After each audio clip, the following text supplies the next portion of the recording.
మహోన్నతుడా, సర్వాధికారి, సర్వ సృష్టికర్త, సకల జీవరాశులను పోషిస్తున్న మా ప్రియ పరలోకపు తండ్రి, భూమి మీద ప్రతి వారి పట్ల మీ యొక్క మనస్సు నిలిపినందుకే స్తోత్రాలు.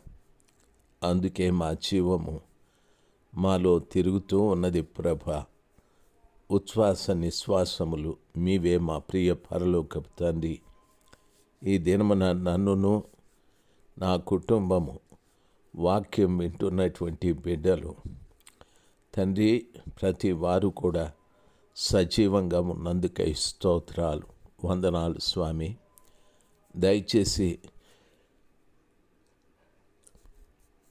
మీ పవిత్రమైన పాదముల చెంత వాక్యం వింటున్న బిడ్డలు మేము మా ముదిమి కాలములో నెమ్మదైన మరణమును దయచేయమని మీ పవిత్రమైన పాదాల చెంత మొరపెట్టుకుంటున్నాను.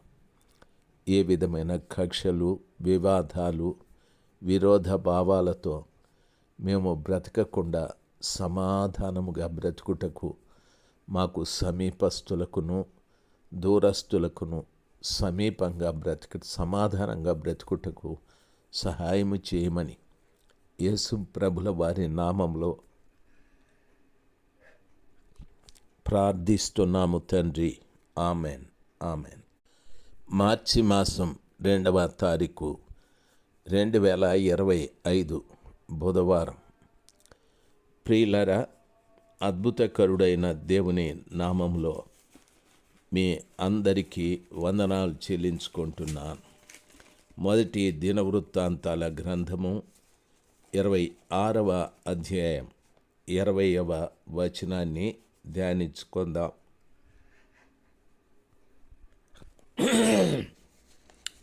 కడకు లేవీయులలో అహియ అనుబాడు దేవుని మందిరము బొక్కసమును ప్రతిష్ఠితములకు వస్తువుల బొక్కసములను కాచువాడుగా నియమింపబడెను. లేవీయులను గూర్చి ఈ స్థలంలో చెప్పబడి ఉంది.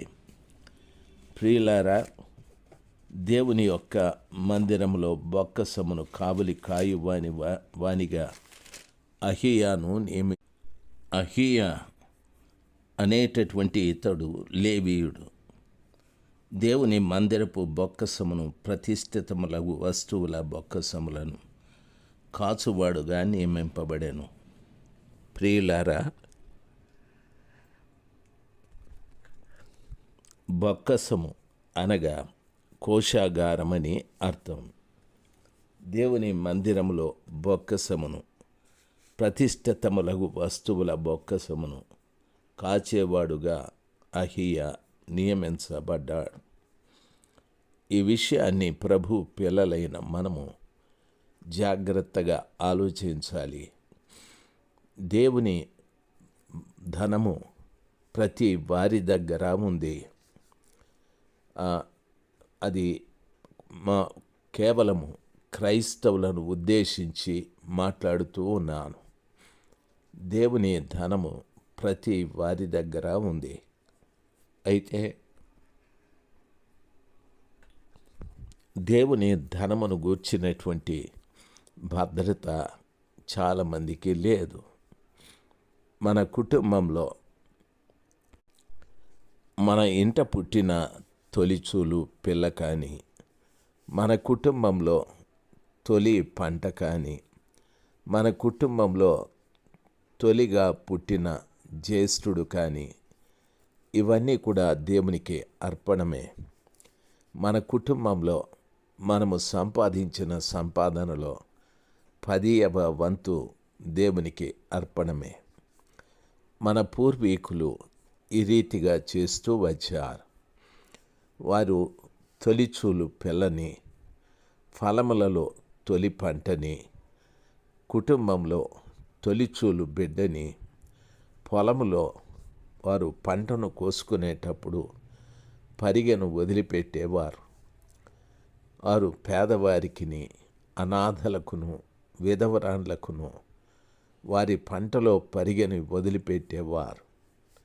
పేదలు, తల్లిదండ్రులు లేనటువంటి వారు భర్తలను కోల్పోయిన విధవరాండ్లు ఆ పొలాలలోకి వెళ్ళి పరిగె పంటను ఏరుకొని వారు కూడా తృప్తిగా భుజించేటటువంటి వారు.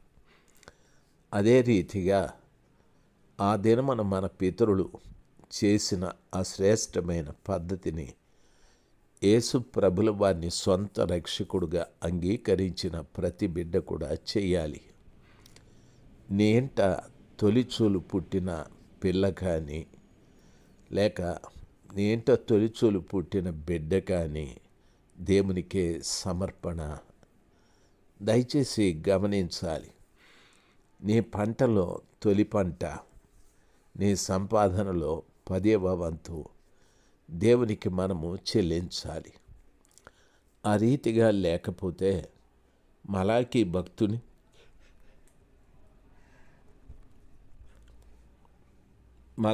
భక్తుని ద్వారా ప్రభుల వారు ఒక మాట హెచ్చరించారు.